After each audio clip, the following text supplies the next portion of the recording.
All right, everyone. So welcome to episode 37 of Perigee podcast. I'm your host, Chief Master Sergeant of the Space Force, John B9 Bentivegna. And today I'm here in the Pentagon with a special guest, Colonel Nick Hague. And joining us virtually from Hawaii, yes, Hawaii, though it is an odd hour, is Sgt William Wallace from the 4th Space Operations Squadron, who's out there, TDY. Today, I'm excited we'll be discussing experiences of both of these phenomenal Guardians, because they've done some work with NASA, and they've also just done some phenomenal work as Guardians for the Space Force. So I wanted to get a chance to sit down with and chat with them today and kind of actually make sure they met one another, since they're both kind of connected with NASA, and kind of share some of their thoughts and have a really good engaging conversation for all of you out there who like to listen to the Perigee podcast.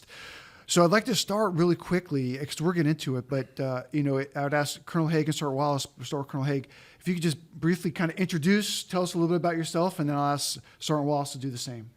Okay, yeah, thanks, Chief. It is it's great to be able to sit down and just chat with you a little bit and share a little bit about my experiences. I'm super interested to talk to Sergeant Wallace about his, because other than the short little article that I was able to read about his experiences, we hadn't crossed paths at NASA. So, surprise, NASA's actually a fairly large organization, roughly the same size as the Space Force, and we just have been working in different aspects of it. So I've spent the better part of the last 12 years down in Houston as part of the astronaut corps, training and then flying a couple missions up to the International Space Station. Most recently, just landed a little over 2 months ago after spending 6 months on the station and as part of Expedition 72 and doing science research in microgravity and also floating around and having a little fun doing flips and twists and enjoying zero-G. Yeah, I'm sure we're going to get into questions about the research that you were doing. Sir, thanks for joining us today. I appreciate it. Yeah, my pleasure. All right, so Sergeant Wallace, if you could just tell us a little bit about yourself, if you can take our eating maybe pineapple for breakfast, or did your swim this morning? But I appreciate you calling in. But if you just tell us a little bit about yourself. Absolutely. I'm a payload engineer currently at the 4th Space Operations Squadron. My primary jobs are software updates for the payload, critical commanding, response in case of any issues that happens with satellite. As far as NASA goes, it's odd because I've never worked for NASA, as in they've never directly employed me, but I've worked with entities that were funded through NASA research grants, so that's probably an additive of why we've never crossed paths.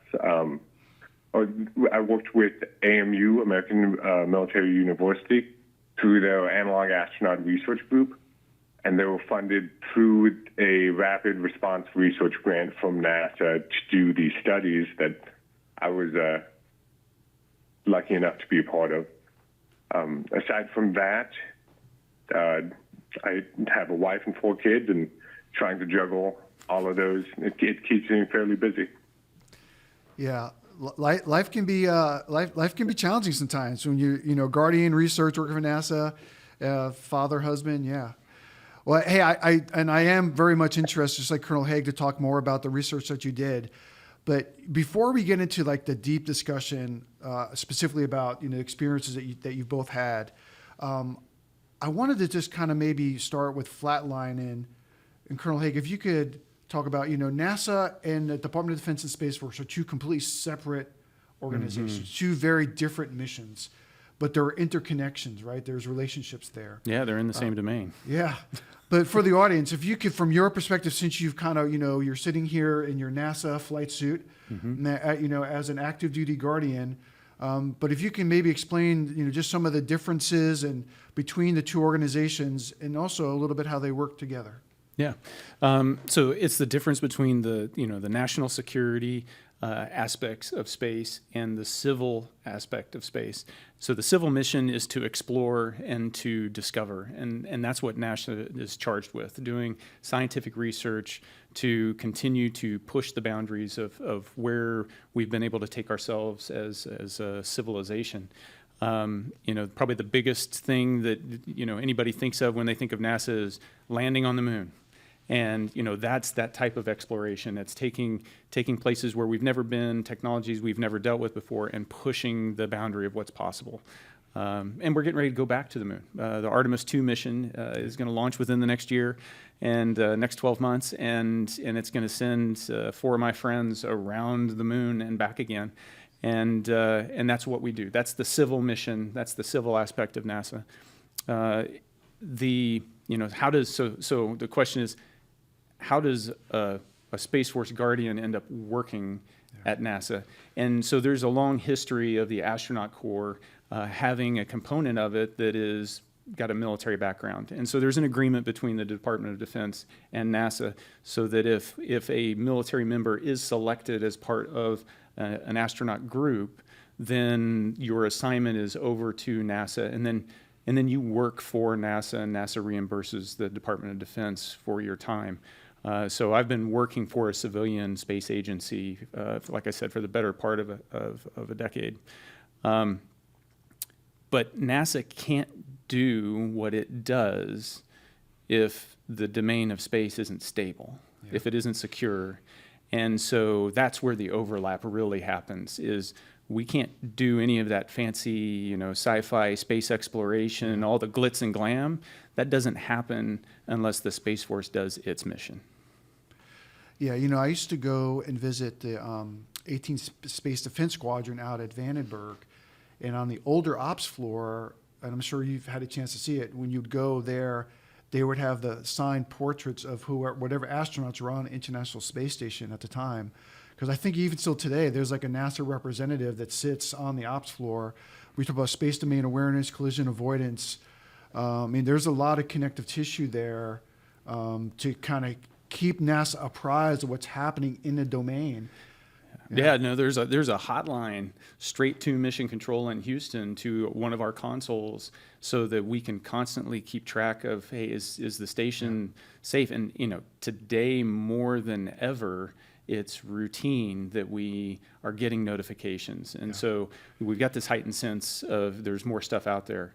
And then more than ever, we're moving the station now because it is just become more congested. One of the things that I noticed, my last mission was 6 years ago. Biggest difference I saw looking out the window 6 years to this year is just the number of satellites I can see. Yeah. Right as we're getting ready to cross over the horizon into daylight, any of the satellites in front of us will glint, especially the ones that are in LEO, right at roughly our altitude, which happens to be Starlink. And so I'll see, it looks like this swarm of fireflies on the horizon as things are crossing in front of us and around us, and it's just mind-boggling how much stuff is up there, and that's all changed within the last 6 years. Yeah, I think right now, that the SDA stats that come out, the unclassified, it's almost 48,000 objects I think we're tracking on a daily basis as a service. It's interesting, sir, as you explain that, as Guardians predominantly, that we're looking at screens and data. Mm-hmm. And when you talk about those objects that are orbiting, you talk about, Starlink and LEO, and to hear you describe it, because you're actually seeing it, is just a very unique perspective that as a Guardian that you have. Well, that's phenomenal. It makes my sense of faith in the service and Guardians to do their job and keep me safe is just even more solidified, because you see all that out there and you're like, at some point I trust you guys. You let us know when we need to move, but there's a lot of stuff out there. Yeah. Yeah. Well, thanks, sir. I appreciate it. And I did get a chance on some of the videos that you recorded for us. Your office window up there is phenomenal. I have to admit, it's the best office view there is. Yeah. Hey, Sergeant Wallace, it's funny, and you're saying that you and Colonel Hague hadn't had a chance to kind of meet or connect yet. But it's funny, as I was thinking, it's almost like the reverse of when I tell somebody that I'm in the military or in the Space Force just itself, and if they know a Guardian, they'll say, "Oh, do you know John, who, he works down," and they think we all know each other. And I fell into the same trap. I just assumed, wasn't it like a big NASA office party where everybody gets together and everybody kind of knows one another, at the water cooler, chatting about what's going on. But Sergeant Wallace, a little more detail, because we had spoken previously, and it's really interesting, but for the benefit of Colonel Hague and a larger audience, some of the work that you did and leverage in your background. And if you can maybe explain why you specifically got into the research based on your background that you did for NASA and kind of where that's going into the future. Absolutely. So I was in a master's program for aerospace science and space studies, and a lot of the people in those programs that are extremely excited about space and space exploration and how we can do the things that we want to do to explore other planets, most of them had a background in mathematics, physics, engineering, or other tangentially related space disciplines.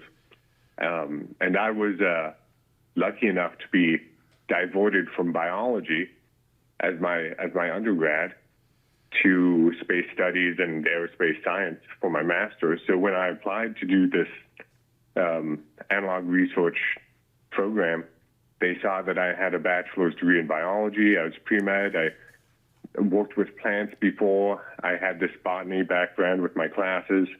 And they said, that's something that we could really use when studying spirulina and microalgae and how it interacts with plant growth and how it can leach perchlorates and sulfates out of lunar and Martian regoliths, specifically Martian regolith. But I think that was the key, getting my foot into the door. It's a funny story. When I applied to be a mission controller, so I was going to be someone on the other end providing textual help in a simulated 20-minute delayed comms environment. And they saw my application and they called me and they said, "Hey, would you actually want to go in the habitat instead of just being delayed on the computer?" And I was like, "Absolutely." So very lucky in that aspect. How long were you in for? I was in both of them for about 14 days on the first one, about 7 days on the second one. Mm-hmm. So very short term, nothing crazy long. I believe it takes 30 days for NASA to consider it a long duration mission, something along those lines. Yeah, I mean, that's the arbitrary line that we draw from a planning perspective is 30 days for long duration. But you're up there at that point long enough, you adapt after a couple weeks. So I think, in terms of adapting to that isolated environment, 7 days, you've kind of hit a plateau at least where you can understand what the significant challenges that are going to be, especially from like just a psychological perspective of being in there with. How big was your crew? It was 3 people, including myself, for the first crew, and then 4 people, including myself, for the second crew. Yeah. And did you get to train at all beforehand, or did they just, hey, introduce each other as we shut the door and good luck? So we had meetings for about a year prior. Okay. They were mainly virtual. We had some team building exercises, the best you can do when you're not in person. And then we had a few days prior to the mission where we had dry runs and rock drills on like what we will be doing while in there. And this is the actual hands-on equipment that we talked about for the past year. Yeah.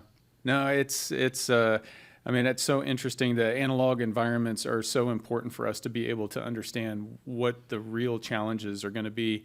You're experimenting with comm delays. On the station, our comm delay is on the order of a second. So it's basically no delay at all, which allows us to, I could call my wife and kids anytime I wanted to, and you could do that with video. And so the connectivity is amazing. That there's going to be a lot of challenges as we go deeper and we start to get those comm delays. Absolutely. If you don't mind me changing the topic, I had a question or two for you, Colonel Hague. That seems fair. If you get a question, then I get a question, and then Chief gets a question. We'll balance it out. Deal.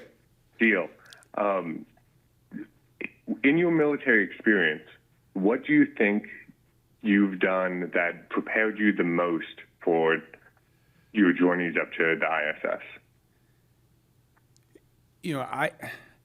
when I think about all the demands on the station, I think everybody initially focuses on like the technical aspects, all the things that you've got to learn, all the equipment you've got to be familiar with. And so then you start to think back, well, what was the technical development along the way? But I would argue that especially on longer duration missions, the most important things are the interpersonal skills and how to handle challenges collectively and individually, and how to be a good teammate and support your teammates and help team care, but then also self-care, and all these soft skills that you pick up along the way through a military career, just working in small teams and facing adversity and coming through it. I think that's really the thing that I leveraged the most while I was on station.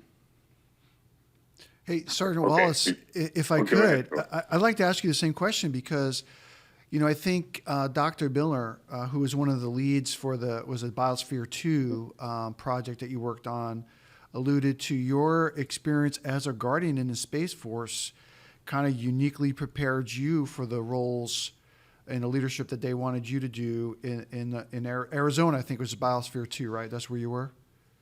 That's right. Yeah. So in your perspective, kind of question back at you, because that was something that the leadership that you would work with alluded to. Where do you think your experience prepared you to be successful in the work that you did? I think Colonel Hague hit it right on the head. I was thinking about it as he was answering it. I don't mean to copy his answer, but while I was in both simulated environments, there's a massive influence from the military culture, not just because I was there, but because in the forced environment, all three of us were active or prior military members. And in the second one, we had Major Gonzalez, who was is an Air Force pilot, and he had fantastic leadership, fantastic soft traits. And I've learned so much from my team that while I was in there, I just felt like I had to do the best that I was capable of doing, or else I would be letting them down. Yeah, it's phenomenal when you think about and sometimes, I think either all in our careers at maybe one point, or you meet individuals who, when they talk about, hey, we're going to send you to PME, or we're going to give you a leadership, opportunity, and kind of invest, and like, oh man, like I got to do this again. I don't want to read this book. I don't want to go to the class. But when you think about the investments that service has provided us, and the skills that are not just applicable to the roles in uniform as warfighters we have to do, but just in general life, that the benefit of that. And sometimes you're too close, you can't see it. But then I think in opportunities like you're both explaining, to realize what you bring to a team, what you bring to an organization based on the investments and the opportunities you had in uniform it really is amazing and impressive. Yeah, when everybody has to go do it, when it's compulsory, whether it's in correspondence or it's in residence, and at some point, I think as a service we might take it for granted, but you can't overstate the impact that investment has on creating the raw talent within the service to be able to rise to the occasion and tackle challenges. And that's not pervasive outside of DoD. We intentionally do that. If you go out into the corporate world, it's not necessarily the case. Yeah, because they're looking for you to bring that already to the table. And that's what you can bring to the table. Yeah. Sergeant Wallace, did you have another question for Colonel Hague? I know you said you had a couple. Yes, I absolutely did, and this one is a two-parter. If you don't mind me trying to squeeze two questions out of the same one. Go for it. So I've read, I don't want to say a lot, but I've read quite a bit about you, and I don't know how much is true, because you can't believe everything that you read online. That's fair. Just most of it. Wikipedia is pretty accurate, isn't it? One of the things was that you had done up to, or maybe more than 150 research projects while up in the ISS. And I was wondering, One, how did you manage your time between all those individual projects? And what was your favorite individual project and why? Okay. The second one is really tough to answer because there's so many diverse things that you do up there, and they all stick out for different reasons. But I'll come back to it. How you manage your time is through a gigantic team. It's impossible to do all that on your own. So you've got the small team that's up there, the 7 crewmates that are on the space station. But we really don't create our schedule. On the ground, you've got mission control centers that are spread around the globe. There's a half dozen of them. There's one in Houston. There's one in Huntsville, Alabama. We've got one in just outside of Tokyo. There's another one in Germany, another one in Star City, Russia. All of these are constantly executing the mission. And so they're supporting you real time. And so for your schedule for that day, they're helping you adjust. And so if you fall behind, they're helping replan. They're making sure that you've got the right resources you need to be successful for that day. And then there's a mirror of those teams that are planning the next 3 weeks. And they're putting that together in 5-minute increments. And so it is meticulously managed. And, so effectively, you've got this team on the ground spread across the globe that consists of roughly 100,000 people that are focused on 7 people on orbit executing as high, at as high a level as possible. And so you really feel like you're part of something so much larger than yourself when you're up there. Now the experiment, so I'll go with one that we've got in common. This last time up there, I spent 2 months growing microalgae. And we were doing 2-week batches. I was working with the European Space Agency, and we were adjusting some of the conditions each time after a 2-week cycle in terms of the nutrients that we were providing to the microalgae. And why are we concerned with microalgae? I know you were focused on, hey, how do we turn what is pretty barren soil, into something fertile that could support growing crops. On board the space station, we're looking at it as, hey, how can I create a large nutrient mass and maybe just consume the microalgae as food? The other aspect of it is the microalgae consume carbon dioxide, and so if I can have a large enough bioreactor, they can support the humans that are up there by producing oxygen and then consuming our carbon dioxide and basically replicating what we have on the surface of the Earth. So we do lots of experiments up there like that. So that's fun. Yeah.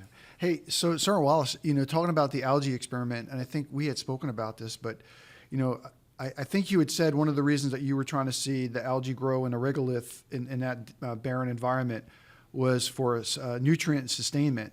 Could you talk a little bit about that? And then I think you said you tasted it as well. If you tell us about that. I did taste it. Don't tell the doctors that. We'll have that stricken from the podcast. Did you ever taste your microalgae, Colonel Hague? And they never let me. Even some of the large vegetables that we grow up there. This time we grew a couple growths of just large romaine lettuce, and we harvested it, and then they made us freeze it and send it all home. So we didn't even get to eat the lettuce. Oh, well, that's a shame. The algae that I tasted wasn't the best. 1 out of 5 stars. That's not a great description. You got to use some textural. Was it slimy? Was it chewy? What is eating algae really like? It tasted like dirty water. Chief Benign, he mentioned that we could add some hot sauce to it, and that would make it taste better. I think he's onto something there. I think that might be what we have to do. But to answer the nutrients question, we were working with spirulina, which is a type of cyanobacteria, like a blue-green algae. And it was selected because it's used commonly as a dietary supplement because it has high micro nutrient value. It's not huge in macronutrients, but it does have, it rates on the macronutrient scales. it's not calorically dense, but it does have calories associated with it.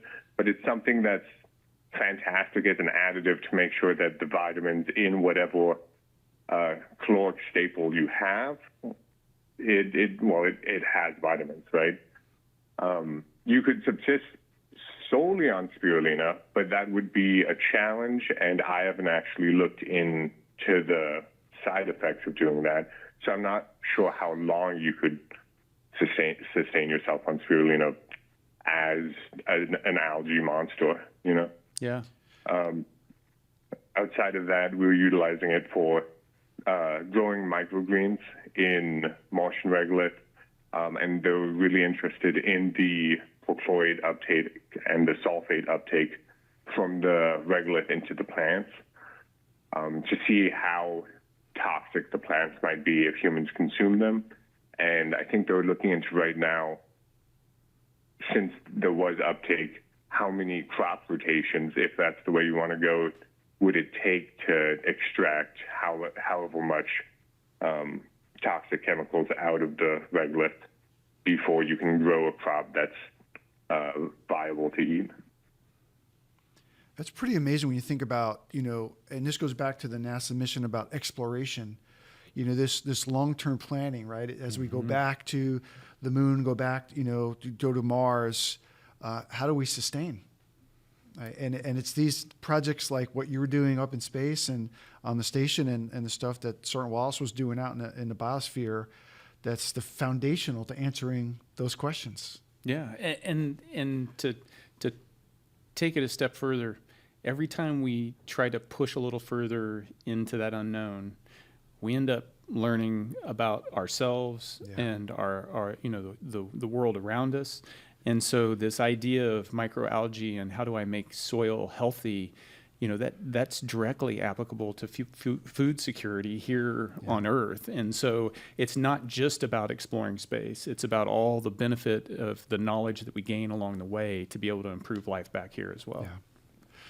Hey, sir, I wanted to ask you a question, kind of shifting gears a little bit. We talk about resiliency as guardians. We talk about the importance of training.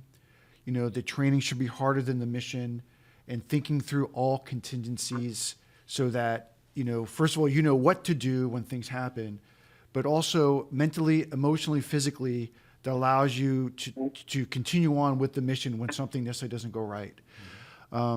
I think it was 6 years ago when, one of the launches went awry and you wound up ejecting. Obviously, that's a catastrophic event. If you could maybe just share a little bit of how the training prior to that allowed you to safely, successfully kind of do that, and then not soon after that you went up to the station, like you relaunched. Yeah, so you hit the nail on the head. It's about the training in advance. The rigor of the training being to the point where in the moment you reflexively fall back on the training to get you through what's going on. And, so the 30-second set the stage, launching on my first mission into the International Space Station, fall of 2018 on a Soyuz rocket out of Baikonur Cosmodrome in Kazakhstan. A Russian rocket. You're sitting there. I've been training for the better part of 2 years in Star City, just outside Moscow, so that I am, comfortable enough to be able to read all the Cyrillic on the displays, understand what it means, issue commands, and talk on the radio in Russian. And so there we are. Alexei's sitting, next to me. He's my commander. It's the two of us with an empty third seat that has some supplies in it. And we launch. It's a beautiful fall day, and we are about 30 miles up, going about 4,000 miles an hour, and that's when the first staging occurs, where the external tanks will separate off the core stage. One of those fails to separate properly, and recontacts and impales the core stage, causing the rocket to tumble and disintegrate. When you're going 4,000 miles an hour, everything happens fast. And so within, a fraction of a second, the rocket has disintegrated, but simultaneously the escape system has detected that the rocket was not going on course, and it pulled us and the fairing away from the rocket. And so we basically just lofted up on a ballistic trajectory, suborbital flight. You see them, Blue Origin's doing them all the time. Yes. I got to do that.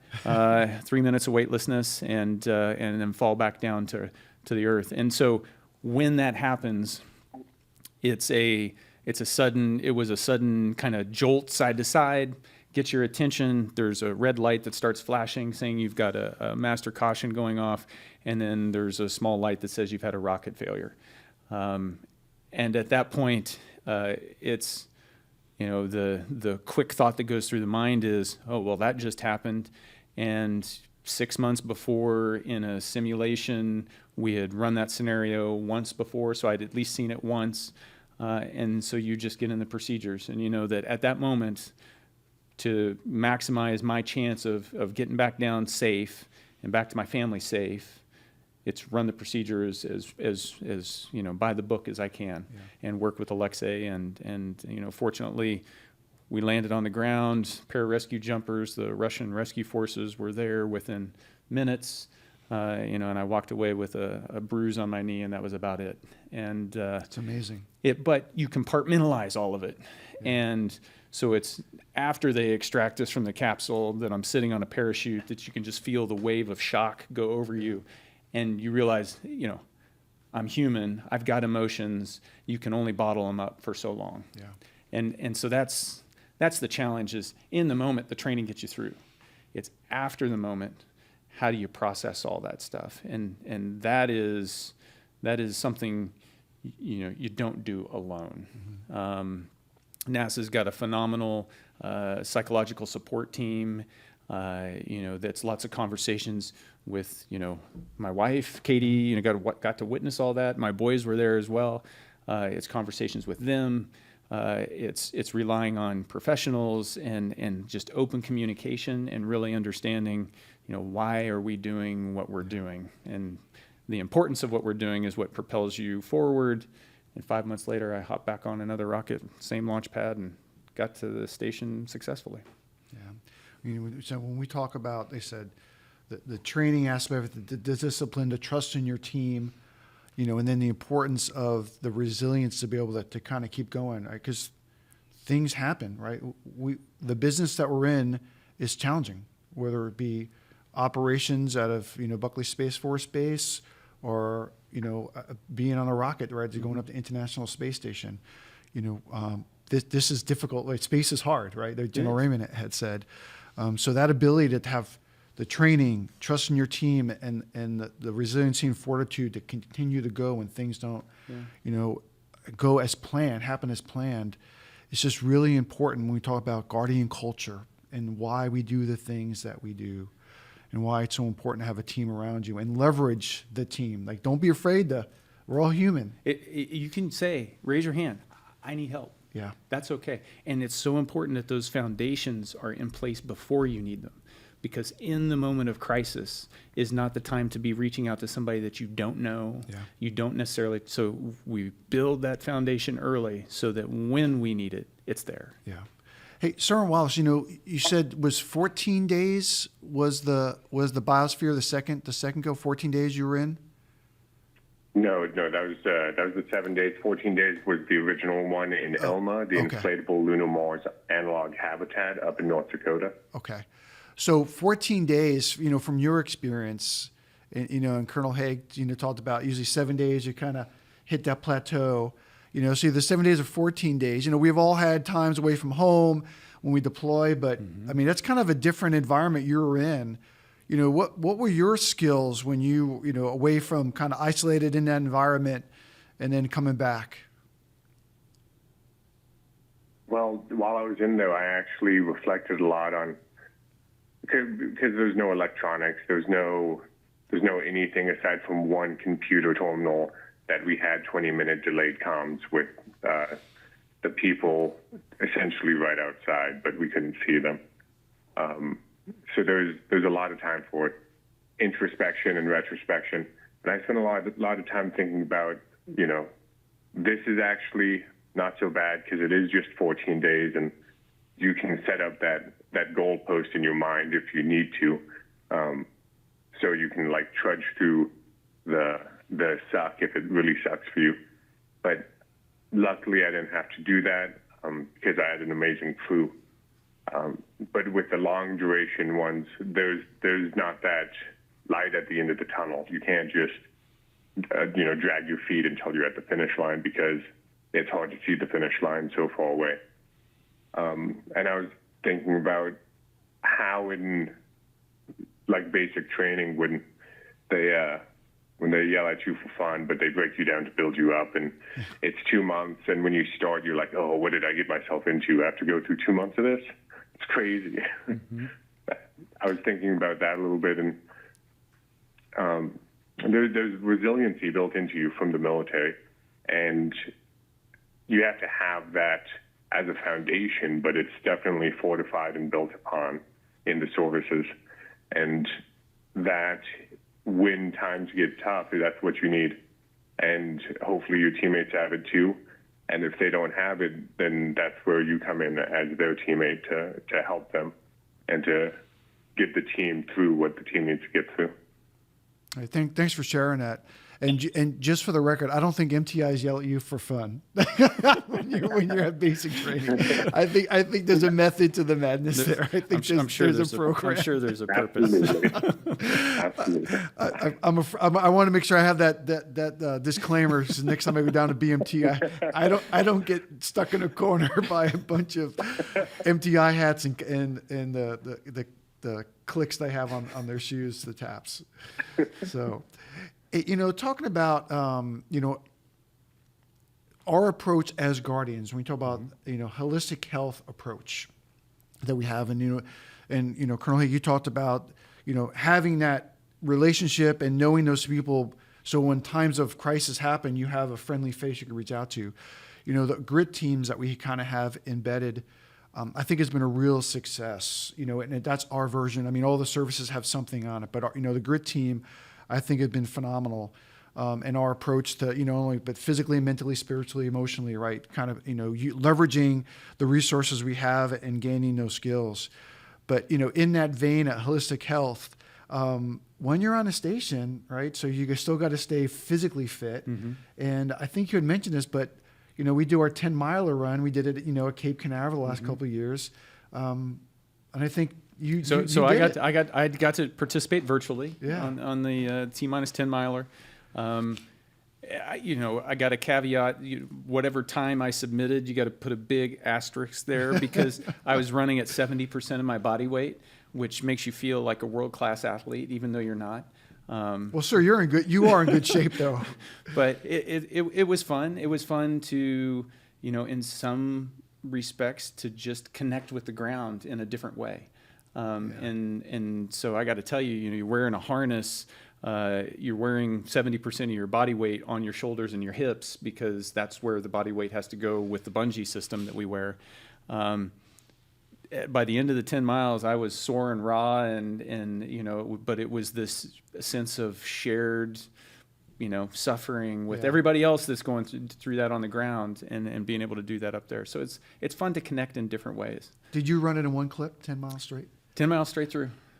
Yeah. So this last year and this year, I had the opportunity to participate, and I'll be honest, I ran it, but I ran it like 10 1-mile runs because the team and I were stopping at like the aid stations and talking to volunteers and thanking them and taking pictures. So it was great to get a chance to connect to the men and women who allowed the 10-mile to occur. Mm-hmm. And that's not an excuse for me to just run 10 1-mile runs.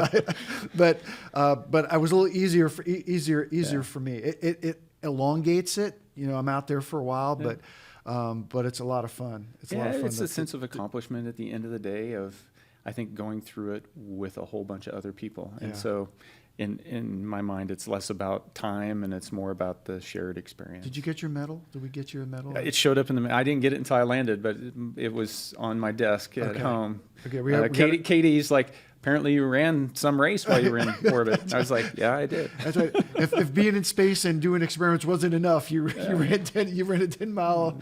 I've got the T-shirt to show it. That's great.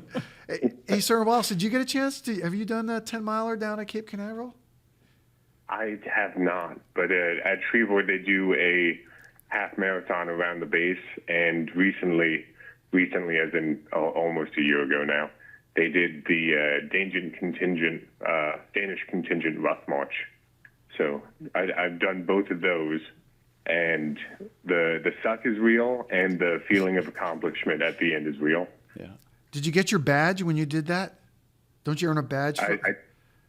I didn't get a badge. I got a certificate. Okay. I don't know if I got a badge. I never received one, but it might have populated somewhere.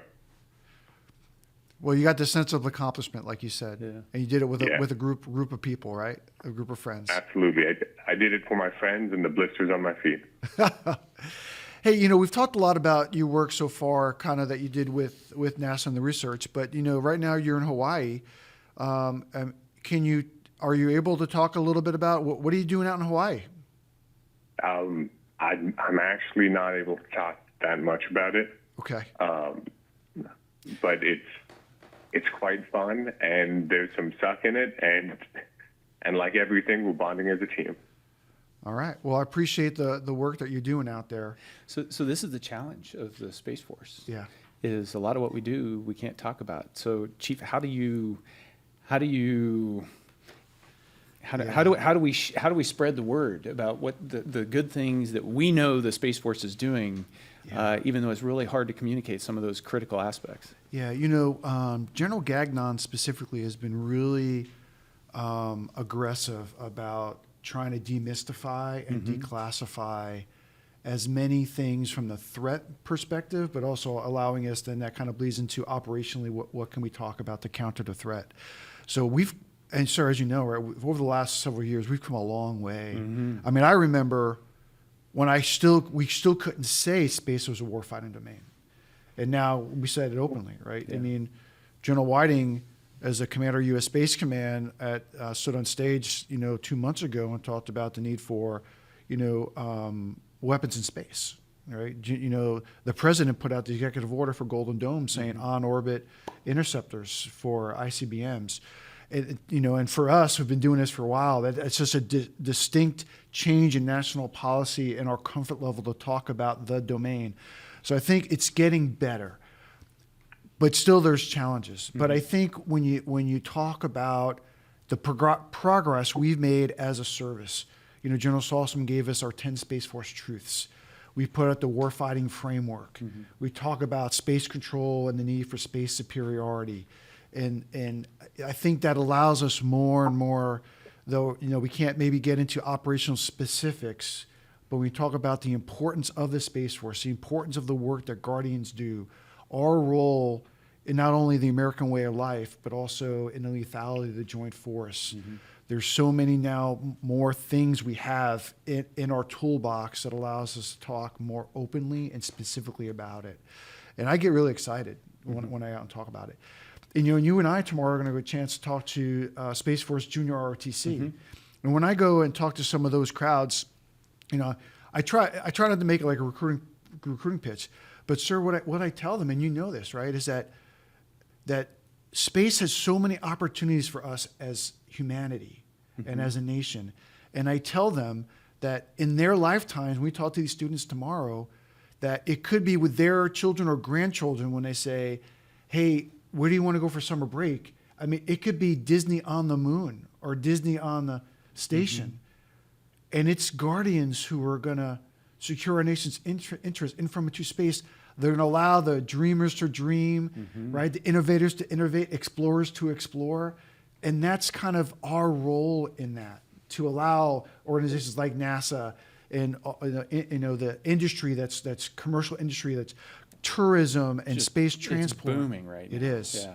It is. And like you explained, the what we provide in that environment as Guardians is so critical to allowing that to flourish. And I'm proud of that. I get excited about it.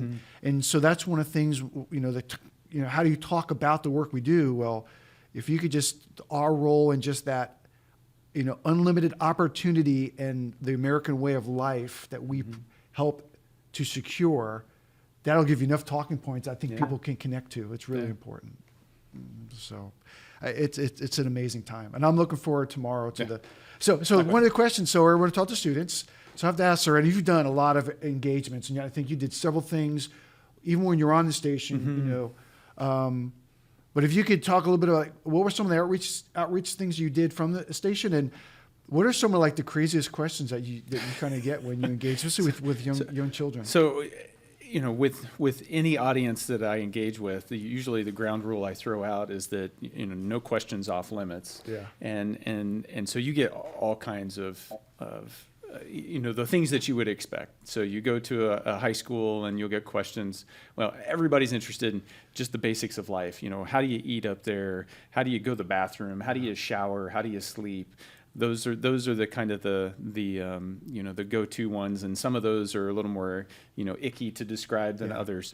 Every now and then I'll get somebody that is prove to me that the Earth isn't flat.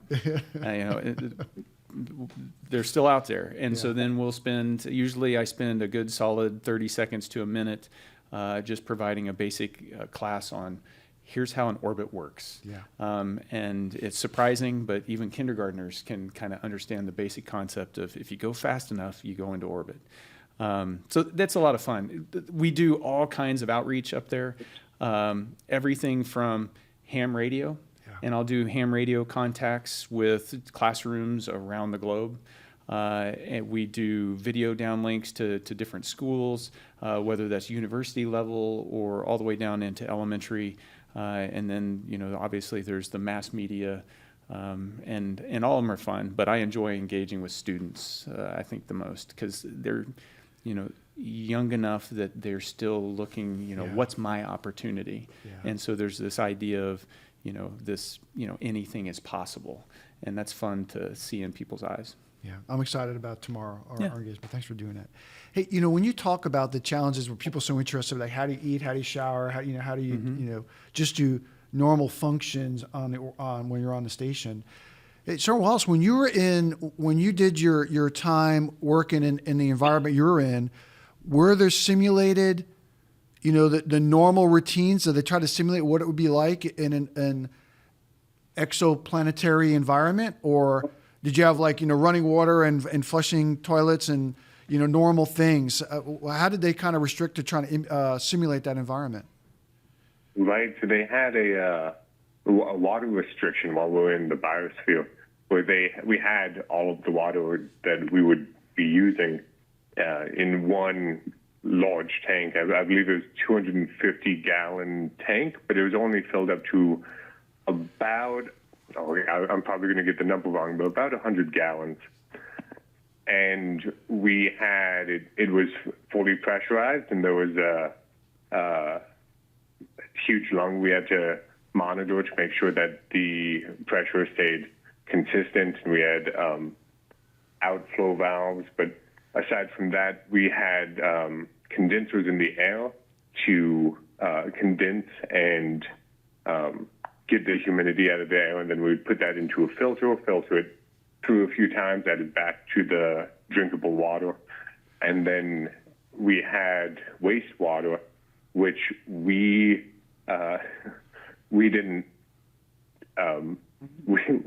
manage that in a way that we could reuse it, but that's part of the upgrades that they're using in the SAM and biosphere for, I believe they're shooting for this year or next year, but eventually they want to get reclamation water and black water and gray water able to be drinkable and portable water, so you can get a fully simulated closed system environment. And how efficiently can you do it, and would this be able to be utilized on Mars? Those are the questions they're trying to answer over there right now.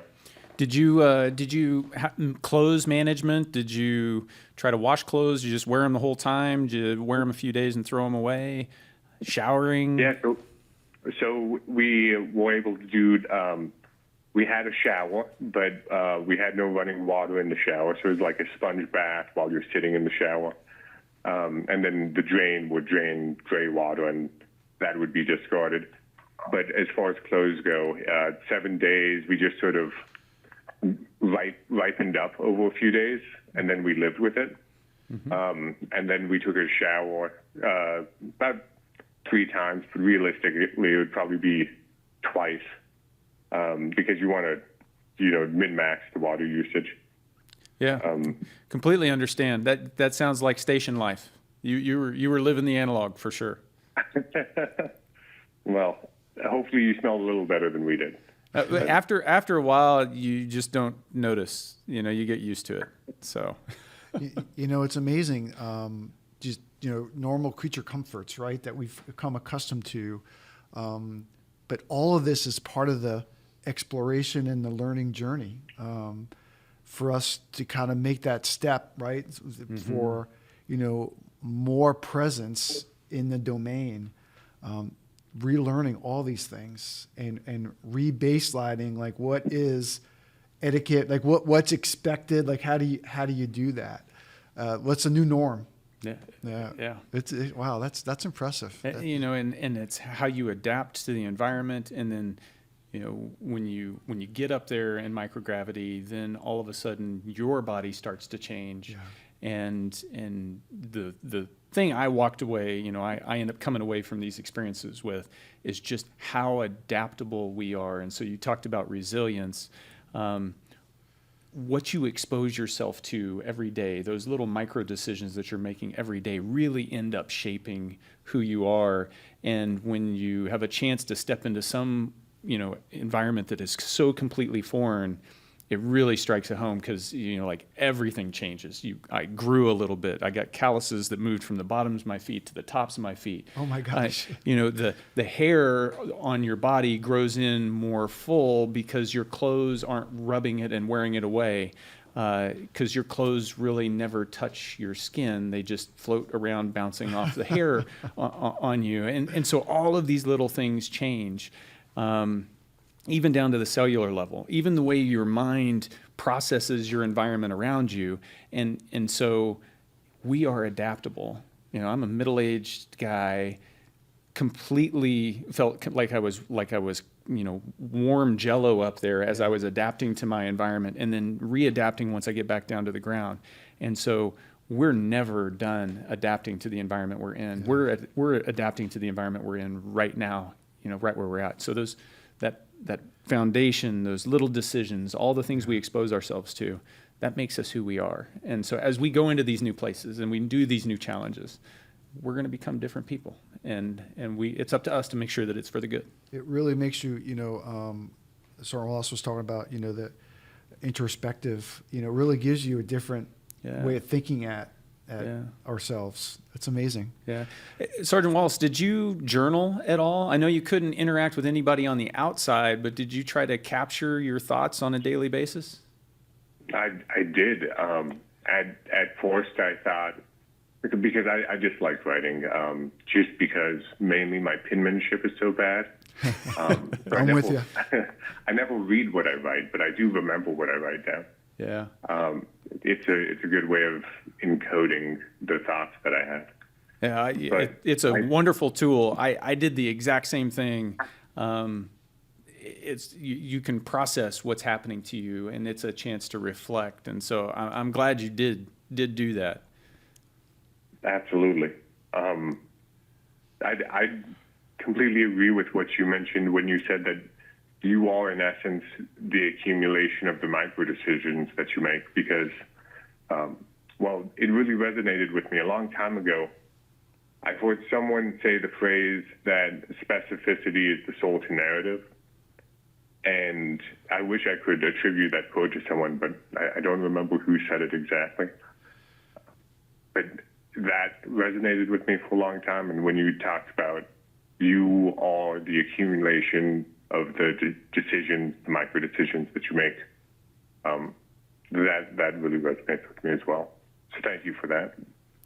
Hey, so question, because I think we're coming to the close, but what advice, Sergeant Wallace, do you have, and Colonel Hague, the same thing, for those aspiring individuals that are so interested, in helping this journey that we're on as humanity, right? This exploration and learning these things, and getting involved with projects with NASA and things like that to help us kind of break the bonds of Earth and go off. So, Sergeant Wallace, any advice for individuals who are looking to partake and contribute just like you're doing?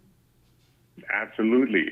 Talent can be found almost anywhere, and if you're interested, it doesn't matter what you're studying most of the time, because there's an aspect of that in space, in travel, anywhere you go. If you're studying psychology, biology, any of the sciences, any of the engineering, mathematics, physics, even art plays a role in topology, which goes into mathematics, and that could be helped in the lens of through the lens of creativity and solving some of the problems that we have and organizing and thinking about it in different ways. So if you're actually really interested in space and in exploration, I don't think it's ever too late to start down a journey of trying to contribute to that field. Thanks for that. I appreciate it. Couldn't say it any better. It's there's a place for everyone, and so find your passion, and just chase that passion, and it will find a way into this really complicated team. The strength of our team is built on its diversity. Diversity of perspective and experience, and so as we bring those different perspectives together, it makes us so much stronger. And so bring your passion to, bring it to the table and contribute. Thanks for that. I appreciate it. I want to say that this has actually been a really interesting opportunity to speak with both of you. And I think it's because not only, you're phenomenal guardians, right? And we talk about, being on this team, being a guardian wearing a uniform is a profession, right? This isn't a job. And it does shape us, but it doesn't solely define us, right? And this is a great example of the passions you both have where, you're spending time, sir, working with NASA, though you're an active duty guardian, but this is something that you pursued. And Sir Wallace, same thing for you, right? You took those experiences and opportunities that you had prior to, but also leveraging your guardian experience to follow a passion still, working with biology and working with NASA.